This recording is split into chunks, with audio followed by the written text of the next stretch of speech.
Welcome back, all of you in cyber world out there watching this video on YouTube or with your small groups. We are continuing a series called T3. For those of you that maybe have just joined us this week, what does T3 mean? T3 means our time, our treasures, our talents, things that God has given to us that we have a choice to either use for ourselves or bless others with for God. T3, time. Time is the stuff that we have. It's time. It's kind of self-explanatory. Our treasures, that's our money, our gifts, our things that we have, our clothing, our cars, our cell phones, our video games, our computers, all the things that we have, the money that we have. And then there's our talents. Talents are the gifts and abilities that we have that we could use for ourselves and our glory, or we can use for God's glory. It's the fact that we can go out and speak well, or listen well, or care well, or play sports well, or just the time, the abilities that we have, and the things that the talents that God has given us.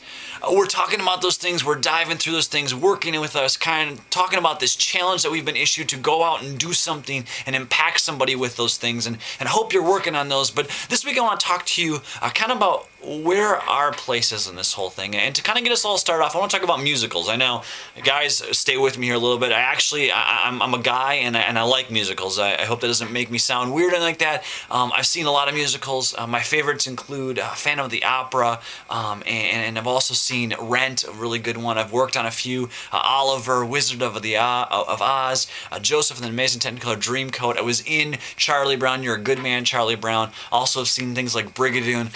But my favorite by far is a musical that is set in the French Revolution. It is by far the coolest musical I've ever seen. It's actually been made into a movie. And I was watching this movie the other day. By the way, the musical is Les Miserables, or Les Mis as we call it for short. And I was watching the movie the other day, and I came across a scene that really demonstrates where I want us to go today. In this scene, we have Jean Valjean. Jean Valjean's the main character. He is a criminal. He's been caught stealing a loaf of bread, got put in prisons, breaking rocks for years. He gets out and immediately goes back to his stealing ways. He visits a priest one night. And as he visits that priest one night, he has dinner with them, and then he gets up in the middle of the night and he steals all the gold and silver from this priest and actually hits the priest over the head and runs away.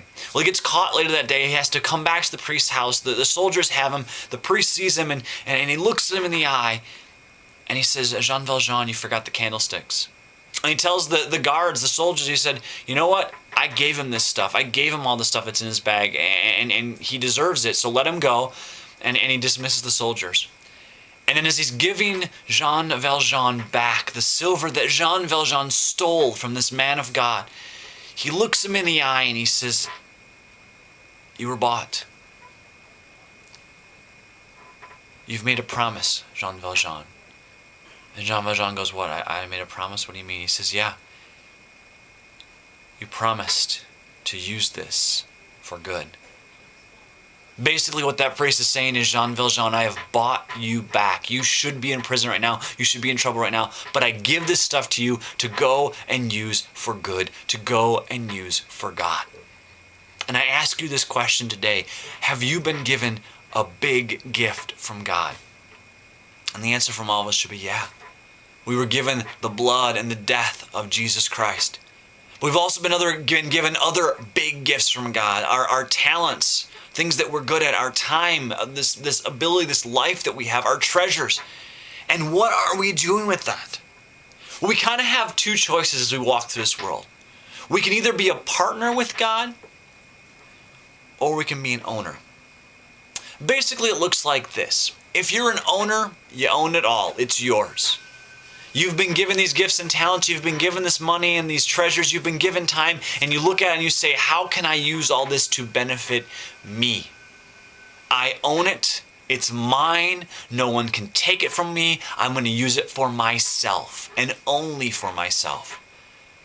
So you consume and you consume and you consume, and you say, this is mine, this is mine, this is mine, this is mine. Yeah, I'm going to go serve, but I do it to feel better. Yeah, I'm going to give my money on Sunday mornings or Sunday nights, but I do it just because I have to. Yeah, I'm going to spend some time at church or reading the Bible, but I do it just so I can keep up with the crowd and keep up with the conversations when I come to my group. You see, an owner is a consumer. An owner says, it's mine, and I deserve to have it. A partner, on the other hand, works with the owner. Think of it this way. The Green Bay Packers are a very unique football team, and they're my personal favorite football team. I believe they are the best football team in the NFL. Those of you that don't agree with me, we can talk later. But think about it this way. The Green Bay Packers are the only professional team, baseball, football, soccer, hockey, you name it, the only professional team that is owned by the people. You see, there's stockholders in it. Yeah, there's a person that directs and manages it. Yeah, there's a person that has to deal with the coaching and all that stuff. But the team itself is owned by a bunch of partners. Each individual person owns stock in the Green Bay Packers. Now, do they all get together and say, this is what we're going to do as the Packers? No, there's a person that's been designated the owner. They designated this as the person that has the ability to make the decisions. But all these people partner in it. They have some sort of stock in it. They feel like it's their team. They've invested in it. See, a partner is this. God is the owner of it all. And he invites us to take the stuff that he's been given us, the time, the treasures, and the talents, and he says, partner with me. Use those things to work with me. You see, God's already working this world. He's going to do great things through people, through other ways, he's God. He can do whatever he wants. But he invites us to partner with him, to work with him, to join in with him as we reach out to save the lost and the hurting and the suffering and the people that need to hear the gospel message. I want to share a story with you, a parable that Jesus told from Matthew chapter 25. If you got a Bible, go and open up to it. I'm reading from the Message here, so it might be a little bit different than what you're reading. The Message is a paraphrase of Scripture, but I think it really enhances the story here that Jesus is telling here and really puts us in our terms today. So check this out. Matthew 25, starting with verse 14, we're going to read through verse 29. And here's what it says. It's also like a man going off on an extended trip. He calls his servants together and delegates responsibilities. To one he gave $5,000, to another $2,000, and to the third $1,000, depending on their abilities. Then he left. Okay, so there's this manager, and he's got this money, this owner, and he gives each of his three people, his servants that he has, and he delegates to them each an amount of money. One gets $5,000, one gets $2,000, the other gets $1,000. So what do they do with it? Well, here it goes. Right off, the first servant went to work and doubled his master's investment. The second did the same. But the man with the single thousand dug a hole and carefully buried his master's money. After a long absence, the master of those servants came back and settled up with them. The one given $5,000 showed him how he had doubled his investment. His master commended him, "Good work, you did your job well. From now on, be my partner."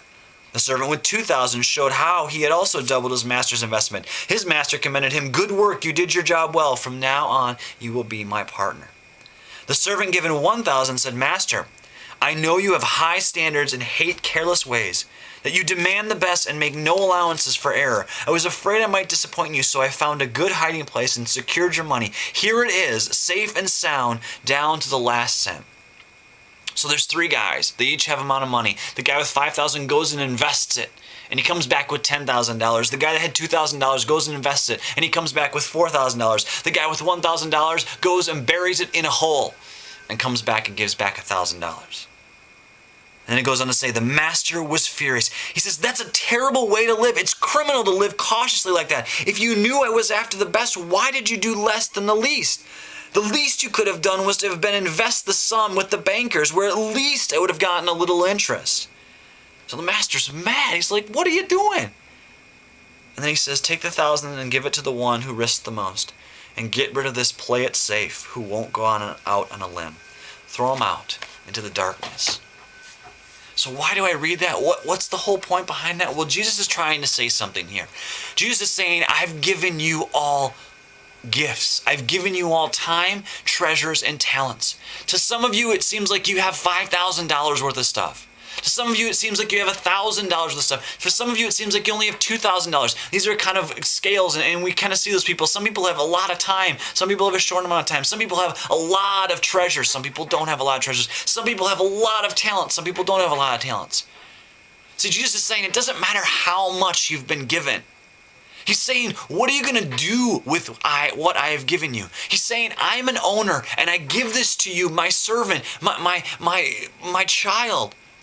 And I invite you to partner with me. But the problem is so often God gives us our money, like he gives that $1,000 to that one guy, and we sit on it. We take the time, we take the treasures, we take the talents we have, and we go, I'll just sit on it. We're afraid to risk it. We're afraid to take chances. Or we think, oh, well, I've got this gift, and I'm just going to hold it and pet it, and it's going to be all mine. And it's my little gift. And I'm afraid that if I go and use it, I could get hurt. Or I could lose it, or I could forget how to do it, or it would be taken away from me, or I could even lose I could be killed. And so we sit on our butts and we do nothing, and we give nothing, and we share nothing, and we speak nothing, and we live life as play-it-safe Christians. And what is Jesus saying there? I don't want play-it-safe Christians.